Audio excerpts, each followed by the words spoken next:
প্রসারের ক্ষেত্রে বাপন মান্না একটি অত্যন্ত পরিচিত নাম।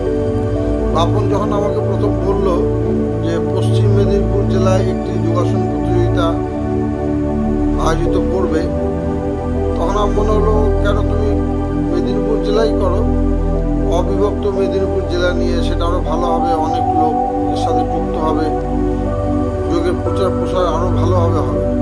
তো তখনও অবিভক্ত মেদিনীপুর জেলা অর্থাৎ পশ্চিম, পূর্ব ও ঝাড়গ্রাম এই তিনটে নিয়ে, পশ্চিম মেদিনীপুর, পূর্ব মেদিনীপুর ও ঝাড়গ্রাম জেলা নিয়ে যে প্রতিযোগিতা আয়োজন করেছে, খুবই সাফল্যের সাথে এই প্রতিযোগিতা হয়েছে। প্রায় 400 জনের মতো ছেলে মেয়ে এই প্রতিযোগিতা অংশগ্রহণে বেশ সুন্দরভাবে সাফল্যের সাথে প্রতিযোগিতা সম্পূর্ণ হয়েছে।